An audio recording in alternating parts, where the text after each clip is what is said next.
साथियों, जीके से एक और उपयोगी क्लास।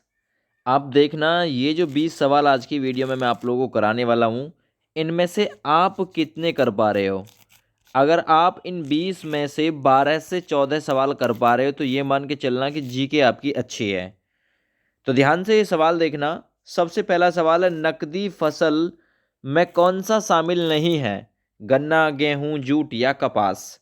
नकदी फसल किसे कहा जाता है? सबसे पहले तो आप लोग थोड़ा ये समझिए, नकदी फसल बोल दो या फिर इन फसलों को ही जायद की फसल भी कहा जाता है। ये ऐसा होता है, खरीफ और रबी इन दोनों की जो फसलें होती हैं, इनके बीच में ये फसलें बोई जाती हैं जिनसे तत्काल पैसा आप लोगों को मिल जाएगा। तो गन्ना भी नकदी फसल में आता है, जूट भी आता है, कपास भी आता है। तो गेहूं गेहूं ये रबी की फसल में आता है। रबी की फसल जो अभी आपने देखा कि जो लगभग नवंबर और दिसंबर के महीने में बोई गई है, रबी की फसलें वो होती हैं जिसे आप देखेंगे मार्च अप्रैल में काटा जाएगा। रबी की फसल की बात करता हूं तो गेहूं आता है, सरसों आएगी रबी की फसल में। वहीं अगर जौ की बात करें तो जौ भी आएगा, है ना। सरसों, जौ, गेहूं इत्यादि जो फसलें हैं ये रबी की फसलों में आती हैं। गाजर वगैरह भी कह सकते हैं, गाजर, आलू भी बुबे हुए हैं, ठीक है ना। आलू वैसे नकदी फसल की तरफ जाता है, ठीक है। तो चलिए सवाल नंबर 2 की तरफ चलते हैं। निम्नलिखित में से एक खरीफ की फसल है, वो कौन सी है? खरीफ की फसल, जौ, गेहूं, चावल या चना। तो आपने देखा बरसात के मौसम में बोई जाती हैं खरीफ की फसलें, क्योंकि इन्हें पानी की अधिकता, धान जैसे आपने देखा होगा पानी की उसे अधिकता की ज़रूरत होती है। तो जौ, गेहूं, चना, सरसों ये रबी की फसल हैं। चावल की मैं बात करता हूं तो चावल यहाँ खरीफ की फसल में आ जाएगा।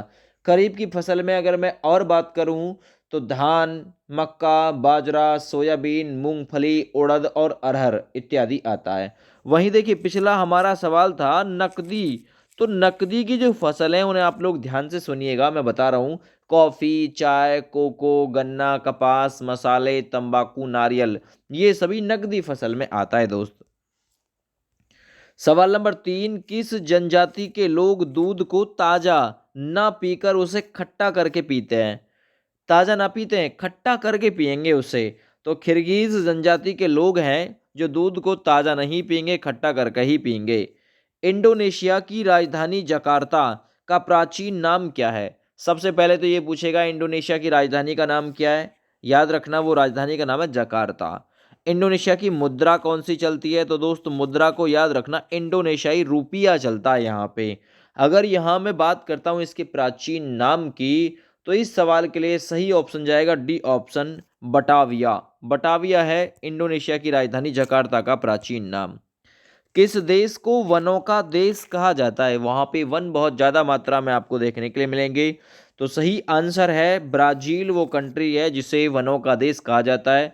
ब्राजील की राजधानी की मैं बात करता हूं तो ब्रासीलिया है, रूस की राजधानी मॉस्को है, ठीक है ना, याद रखना। अब यहां आप लोग कहेंगे वनों का देश कहा जाता है किसे? ब्राजील को। लेकिन यहां आपका ब्राजील उत्तर नहीं होगा। वनों का जो देश कहा जाता है वो कांगो प्रजातांत्रिक गणतंत्र को कहा जाता है। ब्राजील को कहा जाता है सांपों का देश। यस, सांपों का देश ब्राजील, और कांगो प्रजातांत्रिक गणतंत्र को वनों का देश कहा जाता है। दोस्त याद रखना, गड़बड़ ना होने पाए। यूरोप के किस देश को लघु यूरोप यानी छोटा यूरोप कहा जाता है? तो याद रखना फ्रांस वो कंट्री है जिसे छोटा यूरोप कहते हैं। फ्रांस की अगर मैं राजधानी की बात करता हूँ तो पेरिस, है ना, पेरिस यहाँ की राजधानी है। ग्रेट ब्रिटेन की राजधानी की मैं बात करता हूँ तो लंदन यहाँ की राजधानी है। स्पेन की राजधानी की मैं बात करता हूँ तो मैड्रिड यहाँ की राजधानी है। जर्मनी की राजधानी की मैं बात करता हूँ तो बर्लिन जर्मनी की राजधानी है। चढ़ते हुए सूर्य का देश किसे कहा जाता है? चढ़ते हुए सूर्य का देश, एक होता है डूबते हुए सूर्य का देश। अगर यहाँ डूबते हुए सूर्य का देश होता तो उत्तर होता ब्रिटेन। याद रखना, ब्रिटेन को डूबते हुए सूर्य का देश कहा जाता है। उगते हुए सूर्य का देश या चढ़ते हुए सूर्य का देश जापान को कहा जाता है। जापान की राजधानी टोक्यो, मुद्रा येन है। ब्रिटेन को डूबते हुए सूर्य का देश कहा जाता है, ब्रिटेन की राजधानी लंदन। और याद रखना, लंदन जो शहर है वो 0 डिग्री पे है, ग्रीनविच जहां से अंतरराष्ट्रीय समय रेखा गुजरती है 0 डिग्री से, याद रखना। अगर पूछे मध्य रात्रि या फिर अर्धरात्रि का सूरज कहाँ पर निकलता है तो नॉर्वे की राजधानी ओसेलो है। विश्व का चीनी भंडार, चीनी का कटोरा, चीनी का प्याला, है ना, किससे कहा जाता है निम्नलिखित में से? श्रीलंका, क्यूबा, भारत या पाकिस्तान? तो चीनी का प्याला कहा जाता है क्यूबा कंट्री है जिसे चीनी का कटोरा कहते हैं। इसकी राजधानी की मैं बात करता हूं तो हवाना इसकी राजधानी है। श्रीलंका की नई राजधानी श्री जयवर्धनेपुरम कोट है, जबकि इसकी पुरानी राजधानी कोलंबो है। श्रीलंका का पुराना नाम जो था वो था सीलोन, याद रखना। पाक जल डमरू भारत और श्रीलंका को अलग करता है। भारत की राजधानी की मैं बात करता हूं तो भारत की राजधानी नई दिल्ली है, याद रखना। 1911-1912 में भारत की राजधानी नई दिल्ली बनाई गई थी, याद रखो। पाकिस्तान की राजधानी इस्लामाबाद है। कौन सा देश प्यासी भूमि का देश कहा जाता है? सवाल नंबर 9। सही आंसर जाएगा ऑस्ट्रेलिया को प्यासी भूमि का देश कहते हैं, ए ऑप्शन ठीक है। ऑस्ट्रेलिया की राजधानी कैनबरा है, कैनबरा यहाँ की राजधानी है। मुद्रा की मैं बात करता हूँ तो डॉलर यहाँ की मुद्रा है। सूडान की राजधानी की मैं बात करता हूँ तो खार्तूम यहाँ की राजधानी है, खार्तूम, है ना। दक्षिणी सूडान वो कंट्री है जिसका नंबर है यूएनओ की कैटेगरी में 198।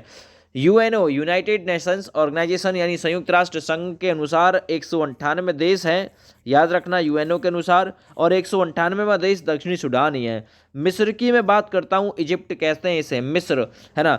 मिस्र की संसद का नाम मैना है। और मिस्र की राजधानी आप लोग मुझे बता दीजिए, काहिरा है मिस्र की राजधानी। अल्जीरिया की राजधानी आप लोग मुझे बताएंगे कमेंट करके, आपका एक क्वेश्चन मिल गया। आगे बढ़िए। पवित्र भूमि के नाम से किसे जाना जाता है? देखिए, पवित्र भूमि जिसे आप लोग अंग्रेजी में होली लैंड भी कह सकते हैं। अच्छा, इसके लिए ऑप्शन होना चाहिए था जेरूसलम, लेकिन यहाँ जेरूसलम ऑप्शन नहीं है, तो इस कंडीशन में आप लोग इसका फिलिस्तीन बिल्कुल सही आंसर करेंगे। सवाल नंबर 11, सूर्योदय का देश किसे कहा जाता है? अभी मैंने बताया था, जापान को सूर्योदय का देश या चढ़ते हुए सूर्य का देश कहा जाता है।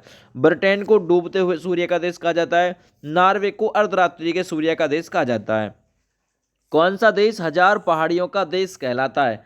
जहां पे 1000 पहाड़ियां हैं, याद रखना, ऑप्शन सी अफगानिस्तान वो कंट्री है जिसे 1000 पहाड़ियों का देश कहा जाता है। अफगानिस्तान की मैं राजधानी की बात करता हूं तो काबुल यहाँ की राजधानी है अफगानिस्तान की, और अफगानी नाम की मुद्रा यहाँ पे चलती है।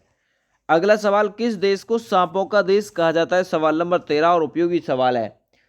सांपों का देश ब्राजील को कहा जाता है दोस्त, याद रखना। ब्राजील की राजधानी ब्रासीलिया है। ऑस्ट्रेलिया की राजधानी कैनबरा है। किस शहर को पूर्व का प्रवेश द्वार कहा जाता है? एक और उपयोगी सवाल, पूर्व का प्रवेश द्वार कहा जाता है। इंडोनेशिया की राजधानी जकार्ता को पूर्व का प्रवेश द्वार कहा जाता है। सवाल नंबर 15, इंग्लैंड का बगीचा किसे कहा जाता है? सवाल नंबर 15 उपयोगी सवाल है। तो इंग्लैंड का जो बगीचा कहा जाता है वो कैंट एक जगह है, इसी को इंग्लैंड का बगीचा कहते हैं। सवाल नंबर 16, निम्नलिखित में से किसे पूर्व का मोती कहा जाता है? एक और उपयोगी सवाल, तो पूर्व के मोती के नाम से जानते हैं श्रीलंका को, ऑप्शन सी ठीक होगा। अगला सवाल, किस देश को सफ़ेद हाथियों की भूमि के नाम से जानते हैं? तो सफ़ेद हाथियों की भूमि कहा जाता है थाईलैंड को, जिसकी राजधानी बैंकॉक है, याद रखना। मुद्रा बेहत है। अगला, एशिया का प्रवेश द्वार कौन सा कंट्री कहलाता है? सवाल नंबर 18, तो एशिया का प्रवेश द्वार कहलाता है तुर्की, जिसकी राजधानी की अगर मैं बात करता हूं तो अंकारा यहाँ की दोस्त राजधानी होगी। सवाल नंबर है 19, किस देश को यूरोप का मरीज, है ना, याद रखना, किस देश को यूरोप का मरीज कहा जाता है? या यूरोप का बीमार कह सकते हैं, या यूरोप का रोगी कह सकते हैं। यूरोप का रोगी किसे कहा जाता है? तो ऑप्शन 19 के लिए सी ऑप्शन जाएगा, तुर्की। तुर्की की राजधानी अंकारा। पुर्तगाल की राजधानी ओसेलो। नॉर्वे की राजधानी, पुर्तगाल की राजधानी लिस्बन है, जबकि नॉर्वे की राजधानी ओसेलो है। स्पेन की राजधानी मैड्रिड है, याद रखना। यूरोप का भारत के नाम से कौन सा देश जाना जाता है? सवाल नंबर 20 एक उपयोगी सवाल है। यूरोप का भारत कहा जाता है इटली को, और इटली की अगर मैं राजधानी की बात करता हूं तो इटली की राजधानी रोम है। मुद्रा की मैं बात करता हूं तो लीरा यहां पर मुद्रा चलती है, याद रखो, ठीक है। चलिए, ये 20 सवाल थे। हालांकि थंबनेल में मैंने 10 ही सवाल का वादा किया था, लेकिन आप लोगों को 20 सवाल प्लस इनके फैक्ट कवर कराए हैं। इस वीडियो को ज़्यादा से ज़्यादा अपने अपने दोस्तों के पास शेयर करना। जल्दी आऊँगा, फिर आऊँगा एक और उपयोगी वीडियो लेकर।